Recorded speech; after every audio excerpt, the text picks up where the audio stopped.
Vous le savez, il y a toujours un problème entre l'Église et l'État. Les hommes de Dieu doivent-ils s'intéresser à la politique? Ou encore, la politique doivent-ils s'intéresser à l'Église? Un partenariat important, mais toujours parfois des problèmes. Hier, l'Église avait dit non à l'animateur de la CENI. Plus précisément, comme vous le savez, c'était les protestants et les catholiques qui n'étaient pas d'accord avec cette mise en place. Les politiques ont insulté l'Église ou encore certains hommes de Dieu, les accusant de se mixer dans les affaires de l'État. Mais vous êtes témoins, c'est encore hier, nous avons vu la politique descendre vers les églises ou aller à l'église. Une équipe qui était partie voir les protestants et les catholiques. Pourquoi ces conflits? Pourquoi ces problèmes? Les chrétiens doivent-ils s'intéresser à la politique? Voilà quelques questions majeures. Nous allons réfléchir ce soir avec un homme de Dieu très important, un homme de Dieu de taille, Révérend Pierre Casse. Révérend Pierre Casse, bonsoir. Bonsoir. Révérend Pierre Casse, quelle heure est-il sur le plan spirituel? C'est le matin, le midi ou le soir?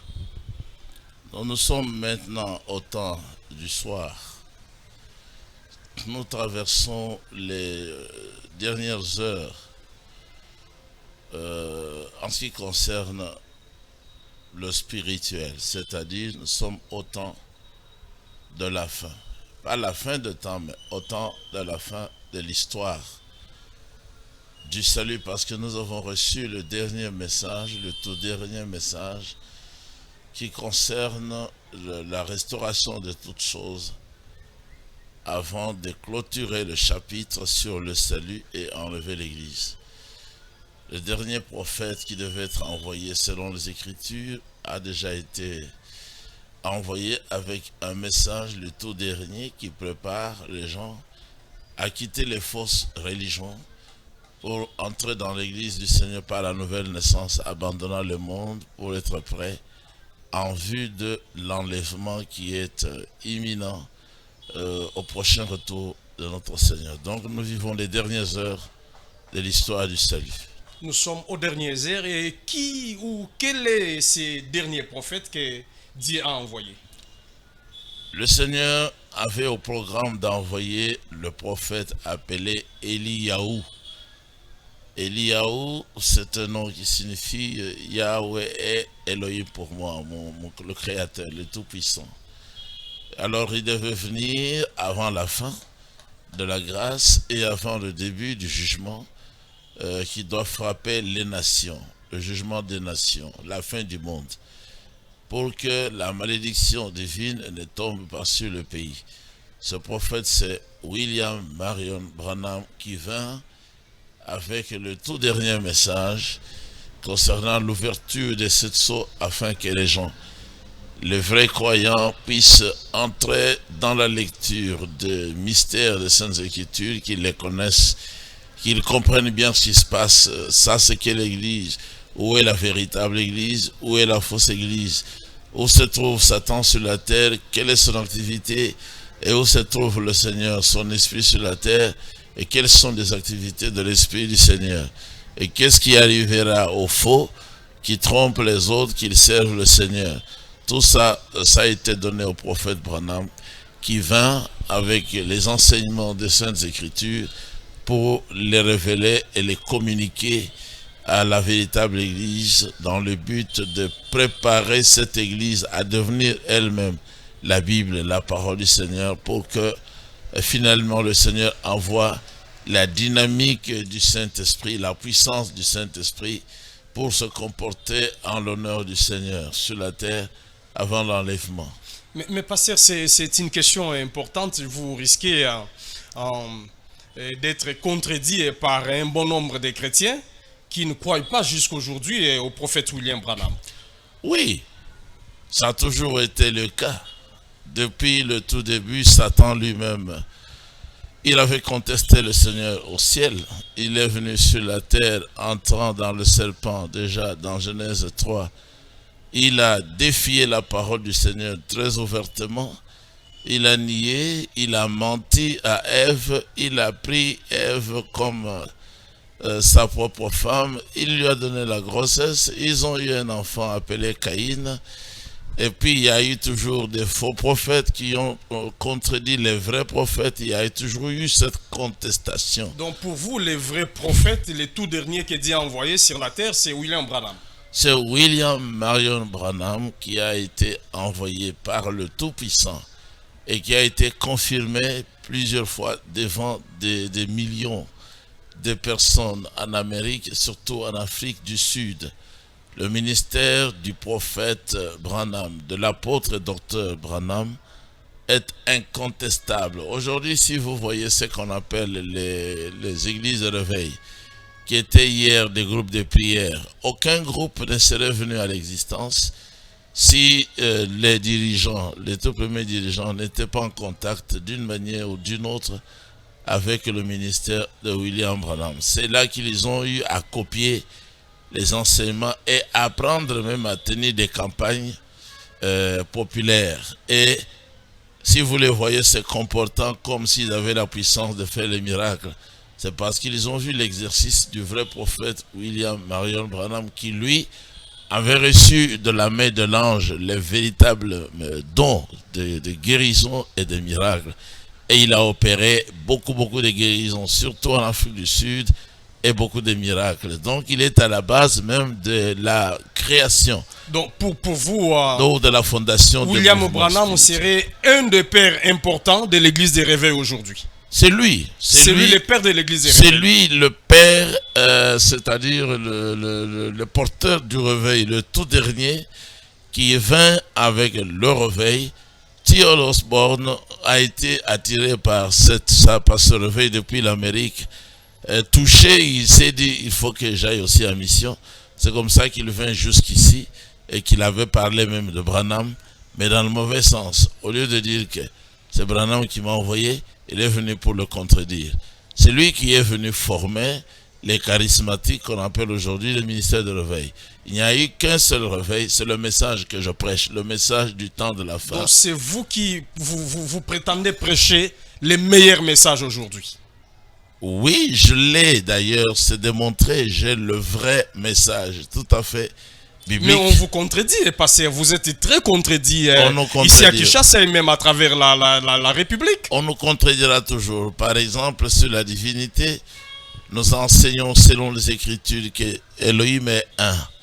Il n'est pas trois personnes. Là, il n'y a pas assez de problèmes, mais on vous contredit aussi surtout sur les plans des mariages, par exemple. Vous soutenez la polygamie dans l'Église. Mais c'est la Bible qui a enseigné le mariage polygame. Le père de la foi était polygame.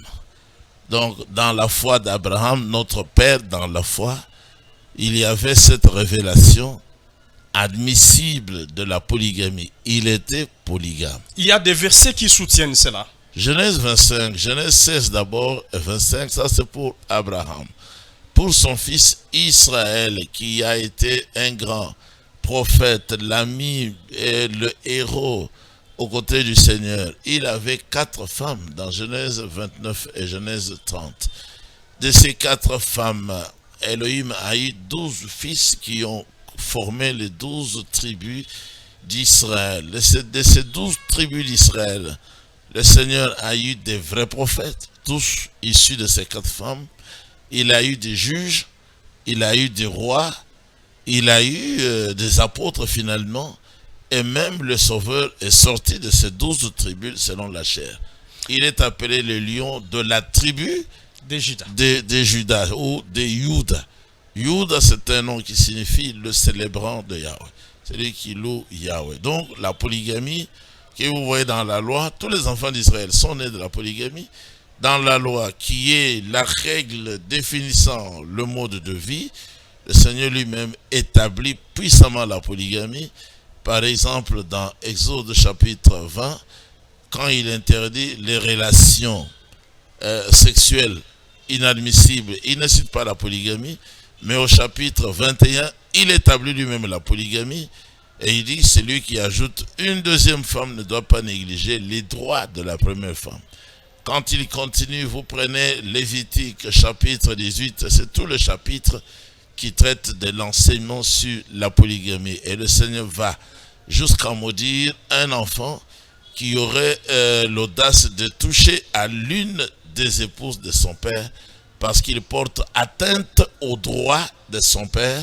Et tout le peuple répondra en disant Amen. Donc celui qui ne croit pas à la polygamie, justement il ne croit pas à la Bible, il montre par là qu'il n'est pas dans les Écritures, il n'est pas sauvé, il n'est pas de Dieu, il n'est pas d'Abraham. Pasteur, c'est très profond, ce message est très profond, mais aussi un message qui n'est pas accepté, en tout cas dans l'ensemble de l'Église, et aussi il y a des versets qui vous contrediront. Mais aujourd'hui, ce n'est pas le sujet. Je pense que nous allons revenir dans une autre émission où nous allons parler de la polygamie dans la Bible. Oui. Alors, est-ce qu'aujourd'hui, parce que vous avez dit tout à l'heure que nous sommes au temps du soir, est-ce que l'Église est prête pour l'enlèvement? La vraie Église est prête pour l'enlèvement. Elle n'attend que, comme je dis, le baptême ou l'effusion du Saint-Esprit qui sera le dernier travail après la nouvelle naissance. Mais par rapport aux messages qui sont répandus ces derniers temps, il y a un peu de doute. Parce qu'aujourd'hui, d'ailleurs vous avez dit tout à l'heure ici que William Branham serait le père du réveil, mais dans cette église des réveils-là, les messages qui sont enseignés, apparemment ce n'est pas les messages qui préparent l'église pour l'enlèvement. Parce qu'aujourd'hui dans l'église, on enseigne tout. Tout, alors même il y a trop de messages erronés, il y a trop de messages qui ne cadrent pas vraiment avec la parole de Dieu. Mais ça n'a pas commencé aujourd'hui. Et malgré l'apparence ou la manifestation ou la présence de mauvais esprits dans le plan de Dieu et dans l'église et pour troubler les croyants, le Seigneur n'a jamais croisé les bras. Il va toujours de l'avant parce qu'il a un objectif. Les troubles ont commencé depuis le ciel, je t'ai parlé de Lucifer. Mais sur la terre, nous avons eu le diable dans le serpent qui est venu avec les faux enseignements, qui a défié la parole du Seigneur et qui était parvenu même à séduire Ève, jusqu'à séduire aussi Adam, s'il faut le dire ainsi. Et le désordre commença depuis ce temps-là. Mais le Seigneur est allé de l'avant. Il est allé de l'avant. Adam a eu encore un autre fils qui lui ressemblait et qui lui était propre. C'était Chet. Chet, ça veut dire il a pris la place. C'était la place laissée par Abel. Il est allé de l'avant, le Seigneur, jusqu'au prophète Noah, où il a parlé du déluge pour détruire le monde antédiluvien. Et il l'a fait.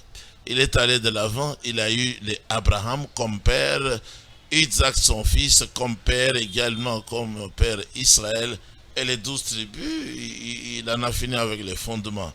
Dans la Genèse, il abordait l'ancienne alliance ou le temps de Moshe. Il a publié sa loi. Il est allé de l'avant jusqu'à produire le dernier prophète pour présenter le Machia, le sauveur Jean-Baptiste. Et le Machia est venu. On l'a contesté depuis le commencement de son ministère, depuis la naissance d'ailleurs. Les politiciens ont voulu le tuer. Hérode a poursuivi cet enfant. C'est ainsi qu'il avait fui avec le père nourricier, Yosef, pour venir se cacher chez nous ici en Afrique. Mais cet enfant a continué. Le temps venu, il est allé prendre le baptême devant les gens. L'esprit est venu du ciel et a habité en lui. Et Yeshua dit, c'est lui qui m'a vu, a vu le Père. Il a été contesté, calomnié, accusé, et puis faussement arrêté, mis à mort. Il était venu pour mourir, pour nous sauver de nos péchés. Mais ceux qui le mettaient à mort pensaient qu'il va mourir, ça sera fini avec son église, ça sera fini avec son enseignement. Alors que c'est là où était caché le secret sur la victoire. Quand il est ressuscité, c'était fini.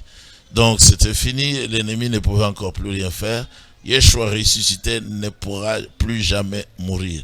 Maintenant, dans sa main droite, il y avait cette étoile qui était au programme. Il a expliqué dans Apocalypse chapitre 1er. Depuis le verset 16e jusqu'en bas, sont les 7 étoiles qui devaient, pendant la nuit, être envoyées chacune en son époque pour éclairer l'église du Seigneur. Pas la fausse, parce qu'il y a toujours la véritable église du Seigneur qui reçoit le messager et accepte le message, et les fausses qui combattent toujours la véritable église. Mais lui-même avait déjà dit dans Matthieu 16, sur ce roc de la révélation de moi-même, c'est que toi, Shimon, tu as trouvé, je bâtirai mon église, mon assemblée. Et les portes du séjour des morts, c'est-à-dire les fausses églises qui sont les portes du séjour des morts. Hein? Nombreuses. Elles sont nombreuses. L'église catholique, l'église protestante, méthodiste et pentecôtiste, les ministères de réveil sont des ramifications pentecôtistes. Des mauvaises églises. Et ce sont des mouvements antichrist. L'église catholique, l'église protestante. C'est la mère.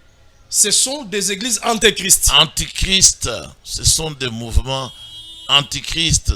L'église catholique, l'église protestante, les méthodistes, ce sont des églises antichrist. Ce sont des fausses églises de la mauvaise vigne, de l'ivraie que l'on a. Vous ne trouvez pas que c'est grave comme déclaration, pasteur? C'est ça le message du temps de la fin.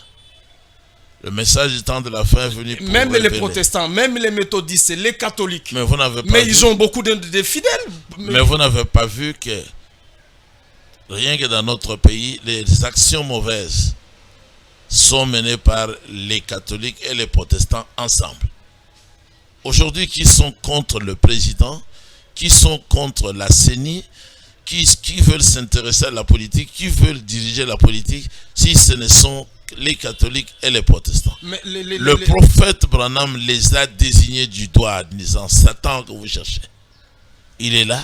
Les catholiques et les protestants, c'est ça Satan. Voilà, pasteur, tout à l'heure vous avez parlé de Jean-Baptiste qui a été poursuivi par les politiques. Jésus-Christ aussi lui-même, il est mort d'une mort politique aussi. Mais qu'est-ce qui fait qu'aujourd'hui, vous, pasteur, vous, église, vous soyez toujours tentés à aller vers la politique, à aimer la politique et même être dans la politique? Pas nous, nous ne sommes pas ensemble, nous ne sommes pas tous frères. On vous compte tous église comme pasteur. Non. Mais vous prêchez tous Jésus. S'il y a déjà la division au milieu de vous, mais c'est dangereux, pasteur, pour l'église de Dieu. Non, pour les chrétiens tout ensemble. C'est de la même manière que Caïn était considéré comme étant fils d'Adam.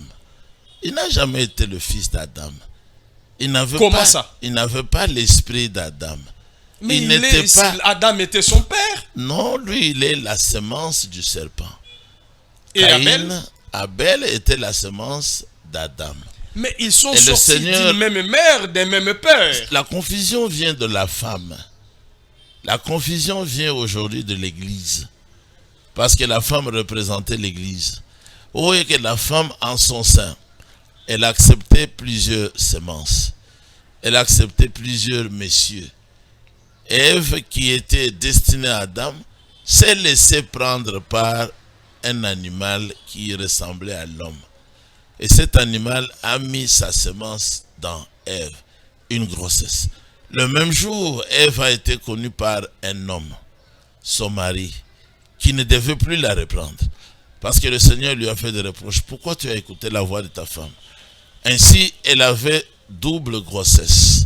Le même jour. C'est ainsi qu'à la naissance, celui qui est sorti avant, le même jour, c'était celui qui avait été conçu, Caïn. Ensuite, Abel est sorti. C'était des faux jumeaux. Chacun ressemblait à son propre père.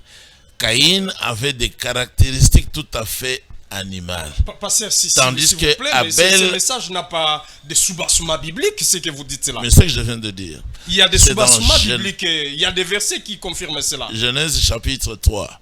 C'est le serpent. Il parle qu'Adam et Ève a eu des relations sexuelles avec des hommes.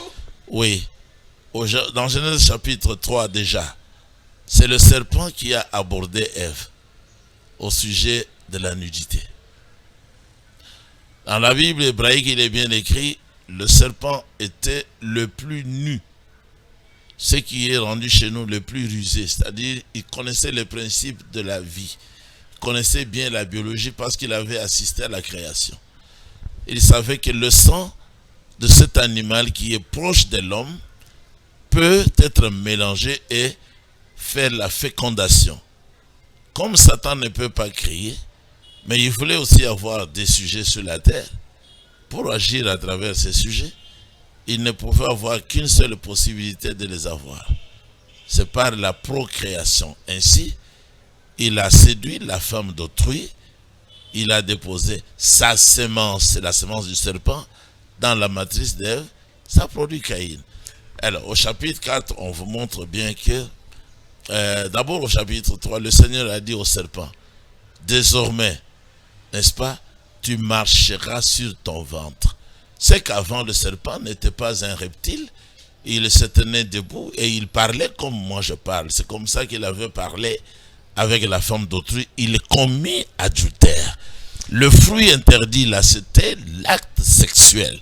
Le fruit là qu'il avait donné à la femme, que la femme a donné à son mari Adam, c'était la sémence du serpent qui a produit Caïn. Pasteur, voilà pourquoi Caïn était méchant, mauvais, menteur, il défiait la parole, il ne croyait pas la parole.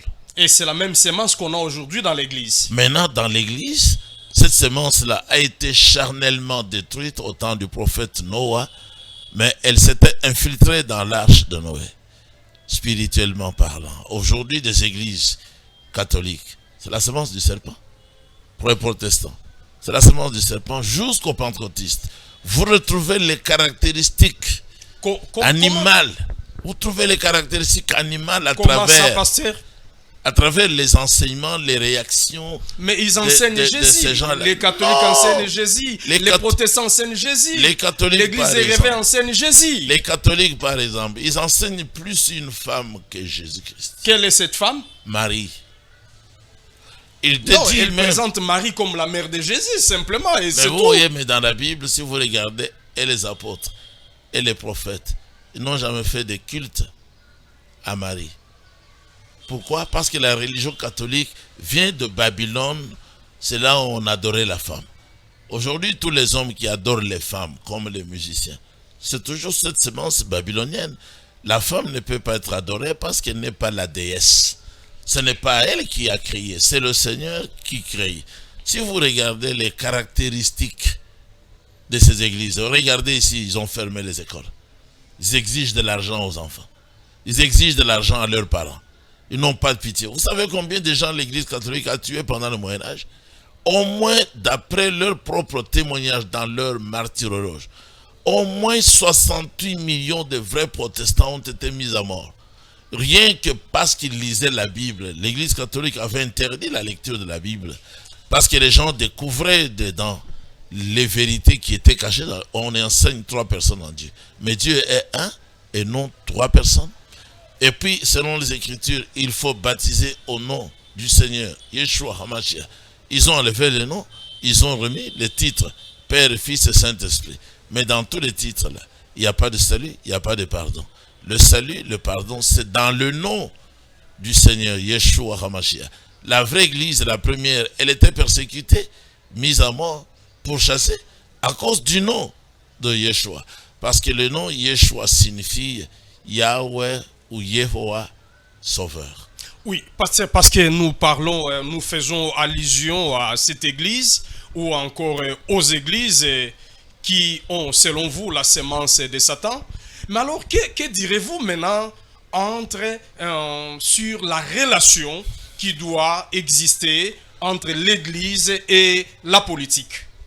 Non, il ne doit pas y avoir de relation parce que pour entrer dans l'église, il faut abandonner la politique. La politique vient de Satan. Satan dirige le monde par la politique. Il a ses propres lois. Satan a ses propres principes. Il dicte les choses comme la dictature, comme la démocratie, où on permet à tout le monde de faire n'importe quoi, de faire les marches, de parler contre les présidents, contre les chefs, de permettre aux femmes de diriger, ainsi de suite. Ça, c'est la démocratie. Il faut en même d'autres dire termes, que, vous êtes contre la politique. Donc l'église, la vraie église, l'église ne doit pas s'intéresser à la politique. la vraie église ne doit pas s'intéresser à la politique. Mais quand on compte la population, la politique compte la population, elle compte aussi les fidèles que vous dirigez. Mais il n'y a aucun problème parce que nous sommes sur la terre. Et si la politique la dirige Et mal, Satan- l'Église ne peut rien dire. Et Satan est le maître. Si par exemple la politique dirige mal, bafoue la parole de Dieu, l'Église doit parler. Mais oui, Prenons un exemple aujourd'hui.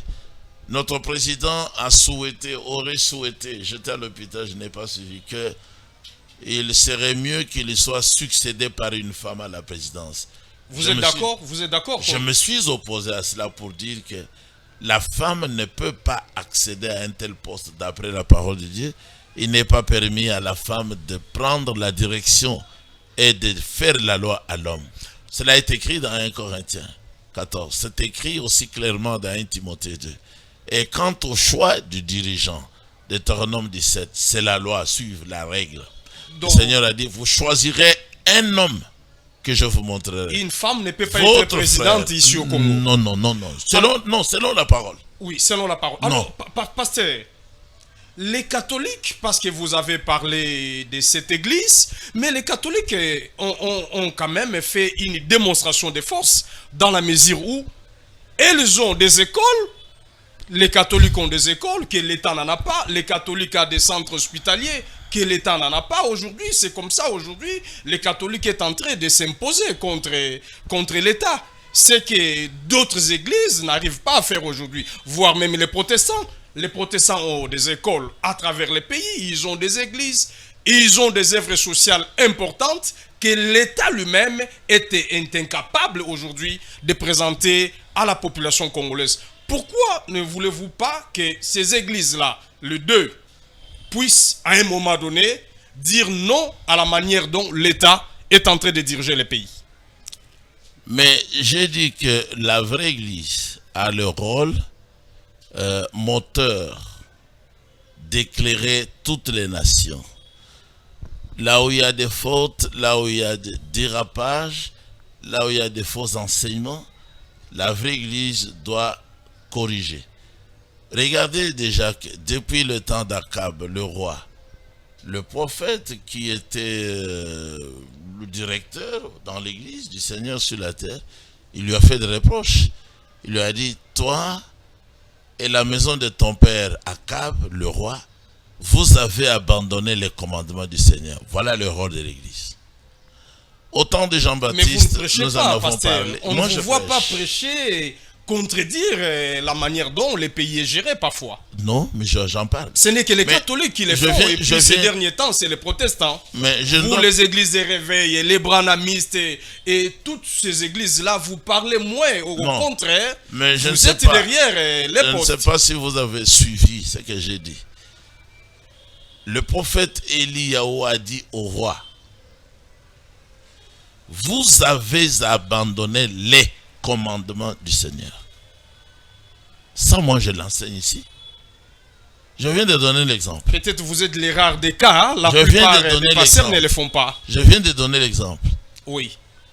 Le président de notre pays souhaiterait qu'une femme prenne la place à la présidence. J'ai dit non, c'est contraire au commandement de Dieu. Peut-être vous avez dit ça tout bas et les catholiques disent tout haut. Je l'ai dit à travers le micro. Les catholiques ne peuvent pas voir ça. Ils sont d'accord. Ils ne peuvent pas voir là. Ils sont d'accord avec l'État. Que c'est une erreur. Là, ils sont d'accord. Ils aiment la femme. Les catholiques. Les catholiques. Mais la vraie église ne tolère pas que la femme dirige la nation.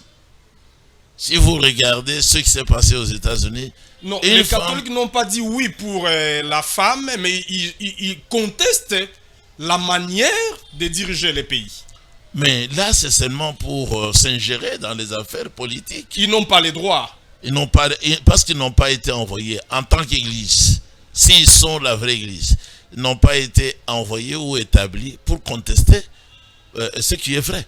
Par exemple, on a parlé de la gratuité de l'enseignement. Donc vous soutenez la gratuité de l'enseignement à 100%. Mais pourquoi pas?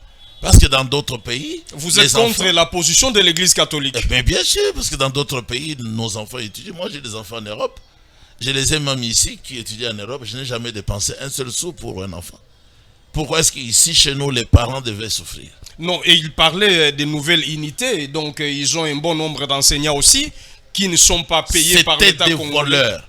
Ils sont très fâchés parce que le gouvernement, avec des nouveaux pédagogues qu'ils ont engagés, par leur méthode d'analyse, alors d'investigation, ils sont parvenus à découvrir les écoles fictives. Depuis que moi j'ai donné cours, je savais qu'il y avait des enseignants fictifs. Vous Et étiez à aussi travers- enseignant. Oui, j'ai fait la pédagogie générale. Il y avait des enseignants fictifs et des écoles fictives. C'est à travers cela que les régés, donc le directeur et les sous-directeurs s'enrichissaient. Hier, j'ai suivi seulement le témoignage comment aussi à l'ANER, les gens s'enrichissaient. Il y avait des agents fictifs. Ils dépassent même le nombre de 7000 agents. Et dès qu'on a donné le salaire hier ou avant-hier à l'un de notre assemblée ici, il est tombé évanoui. Il n'en revenait pas. Il pensait qu'on lui avait remis le salaire de 4 ou de 5 personnes. On lui a dit non, c'est votre propre salaire. Parce qu'il ne touchait que, je ne sais pas, 40 000 ou 100 000 francs congolais. Un père de famille. Mais ce jour-là, il a touché pour lui-même 600 000 francs congolais. Donc aujourd'hui, Il est tombé par terre. vous soutenez le gouvernement et vous soutenez Non, mais là- cette position. Mais là, le gouvernement, mais les actions présentes du gouvernement, sont bons, c'est normal. dirigées par Tshisekedi, sont très bonnes. Il fait arrêter les voleurs. Les Camérés, tous les ministres là qui ont volé. Mais ça, c'est la parole de Dieu. Et les Pourquoi? rames, Pourquoi est-ce que je ne connais même pas ça? Les rames? Je ne sais pas de quoi il s'agit. ces systèmes-là de couper les unités De voler. de voleurs. Mais je parle de voleurs. Non, couper les unités dans les téléphones. Mais c'est du vol, non? Vos chrétiens ne vous ont jamais parlé des rames? Non. Vos fidèles, les fidèles de non, votre parce que église. moi-même, je ne suis pas spécialiste aussi en matière de téléphone. Ah, d'accord. Donc, je ne sais pas. Mais je condamne chaque acte de vol. Vous êtes d'accord voleur, pour l'IGF et l'inspection générale des finances je suis qui traquent, très, très d'accord. vous encouragez? Oui, je Alors, suis très d'accord. Dans l'ensemble, quand vous voyez les leadership du chef de l'État, vous dites quoi? Ça va? Ça marche? Ça me réjouit que nous ayons un président juste, bon, et qui pense... J'ai eu le témoignage hier par mes propres épouses. Parce que nous recevons des femmes des militaires qui viennent nous vendre les poissons. Elles sont très contentes, les femmes des militaires. Elles disent, c'est du jamais vu ce que nous vivons dans notre camp. Venez nous visiter et j'irai. Vous verrez que vous êtes en Europe. Le président a aménagé le camp.